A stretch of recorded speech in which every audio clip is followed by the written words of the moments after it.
going to get a lift. Got some front squats, some high rep deadlifts, meeting Johnny at the gym. Afternoon workout today. Afternoon workout. Gonna sip some G Fuel on the way, get myself hyped up, and get after it. I need a good workout today. I'm due for a really good one.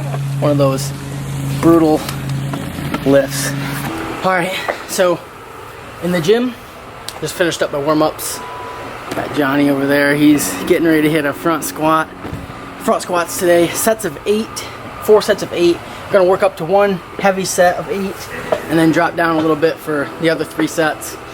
Man, I'll tell you what, the warm-ups were feeling rough. I don't know why. I think maybe just because I spent a lot of the day yesterday. Today's Monday. I spent a lot of the day yesterday, Sunday.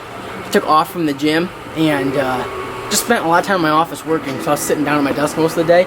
So like my knees, hips, ankles, everything was really tight. It took me a while to warm up. And then for whatever reason, during my warm-up sets, I think I was like 225 or something, my like knees just started hurting. I'm like, fuck.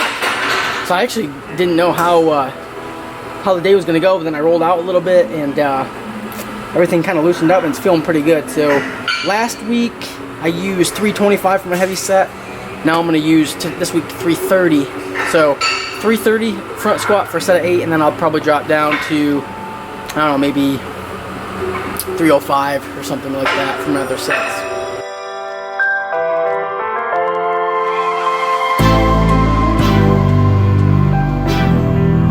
What you gonna do?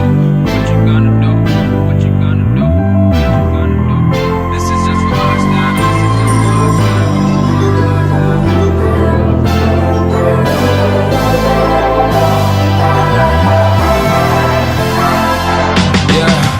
I can never ever find the right words, and there's no way this is real life. There's no telling you're the right girl, so I can only say that it feels right. It feels right, it feels right. Yeah, I can only say that it feels right. It feels right, it feels right. Yeah, I can only say that it feels right.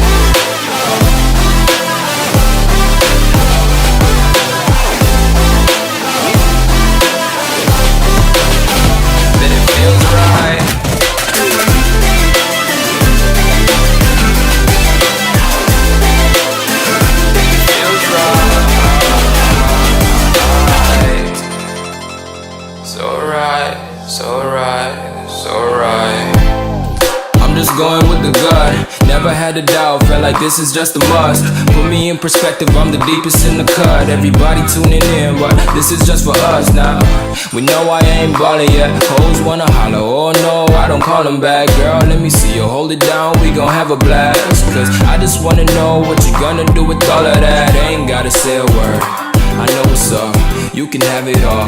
Watch me rip it off, I'll admit it, you got me feeling hella loved. Even when it's going down, know that we gon' live it up. Young shot caller, always been a baller. Know that you the one, I can feel it in my heart. Yeah, I won't stop charging me, go and come harder. I can see you and I, way beyond the stars, girl. I can never ever find the right words. That was a little much.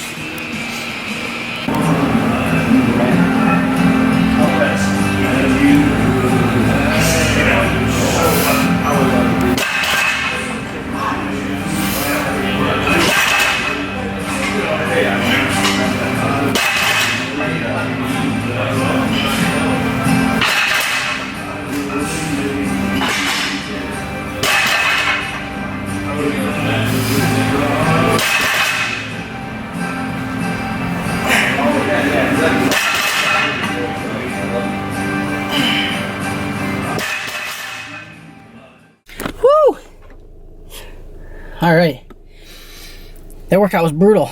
I'm finally getting up into some weight that's challenging. The front squats went good, were a little heavy, and then I did one set of 385 with beltless for sets of 8, and I'm like, man, why does this feel really heavy?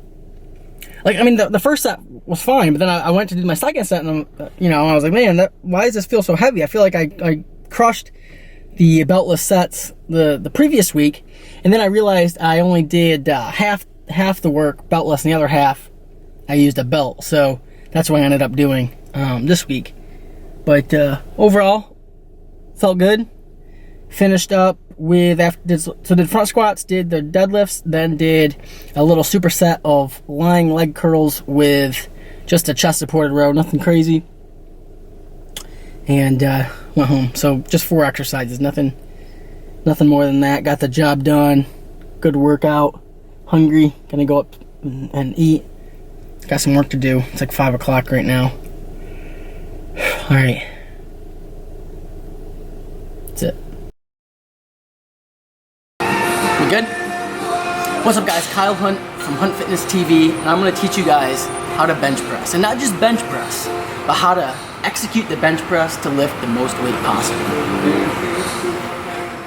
The first thing I want to talk about is shoulder retraction and depression. So essentially what that is, it's retracting your shoulder blades backwards, like you're squeezing a pencil between your 2 shoulder blades, and then actually pushing it down to lock them into place. As you can see, this is how you would set that up in practice. The key is to maintain tension on the bench. A lot of people can create that tension when they're not on the bench, but then as soon as they go onto the bench, they lose it, which is not what we want to do. That's why the setup process is very, very important.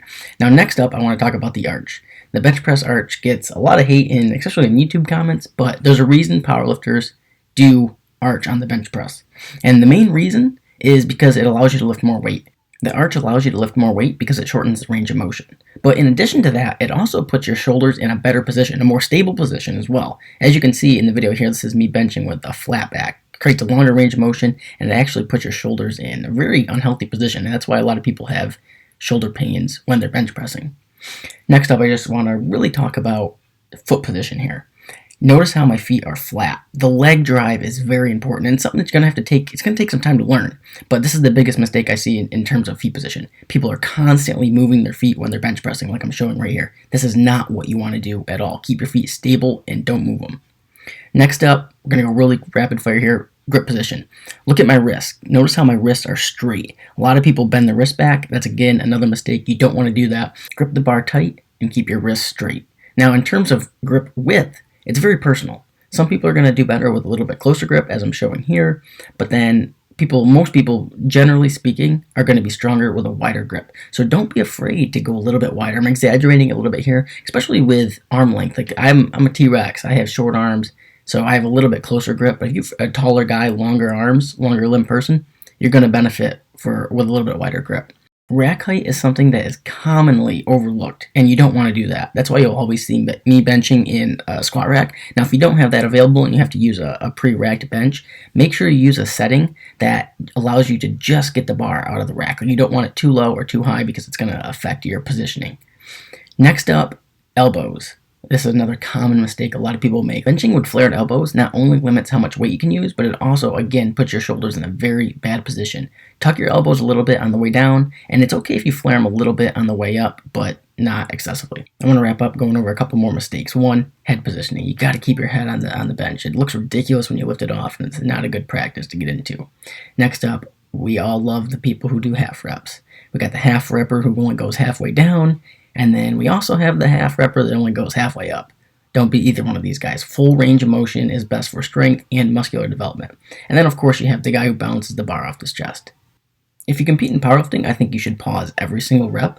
But if you don't, there's no reason to pause your reps, but just make sure you bring the bar to a steady stop and you're controlling the bar at all times. There's no reason to bounce the bar off your chest and use momentum. Make your muscles do the work. Alright, I hope you guys enjoyed this little tutorial on the bench press. If you have any more questions about how to bench press, I do have an article on my website, KyleHuntFitness.com, that goes into a little bit more detail. What's up, everybody? Welcome to another episode of the Absolute Strength Podcast. I've got my boy Silent Mike on. What's going on, man? How you doing, dude? Dude, this is pretty awesome. I'm excited to have you on the show. Yeah, man, I'm excited to be here, dude. Love chatting. We hung out, I think, last Arnold a little bit. Probably the most we've hung out. Yeah, I think so. But we never got to sit down and chat. Yeah, that's what I really like about this podcast. It gives me the opportunity to sit down and chat with people that otherwise it would be hard for us to schedule the time. Yeah, super hard. Different coasts, and then obviously we're just busy dudes. Yeah. Dude, I think it was at the Arnold last year. Didn't we get to hang out when we were watching the McGregor fight? Yeah, that was so funny. Me and the guys talk about that all the time. It was like, because it was East Coast, we're already not used to it. Our UFC fights probably end at 9 or 10, right, because of the time change. But but it was like 12 or 1 in the morning, and we couldn't get in the bar because it was too crowded. We were standing outside in the snow trying to watch the McGregor fight. Yeah, that's what we were doing. We were outside of a bar, and they literally wouldn't let us in. It was crowded.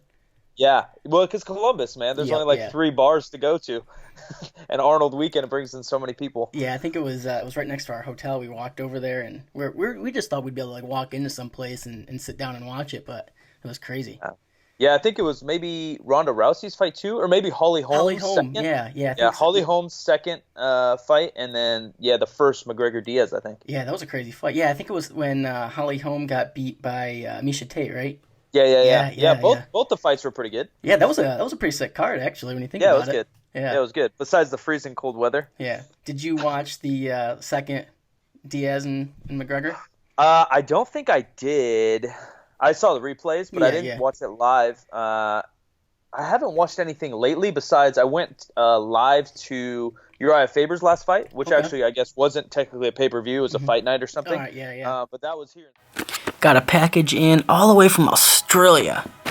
Tanked Fitness, and there's the cat. It's a new clothing company. Let's see what we got. Oh, shit. 4 shirts, it looks like.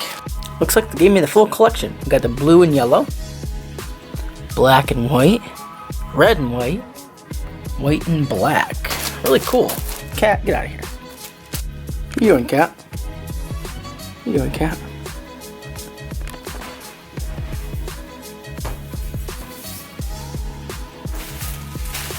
Go with the blue one first.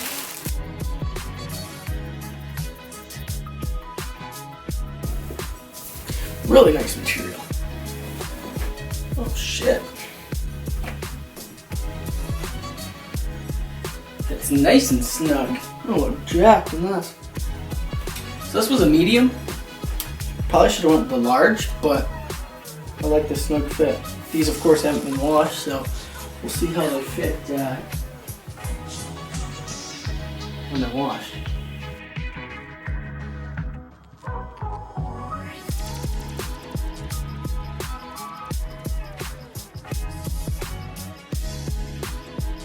Really liking the material.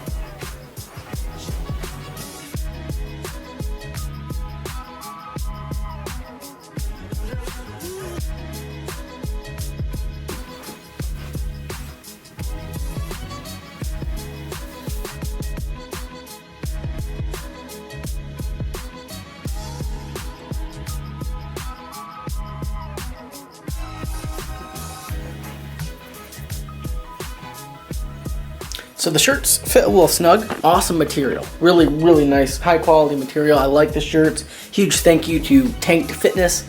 I'll put the link to where you can grab these shirts in the information box below. I wear a medium. That's what I wear. These are a little tight though.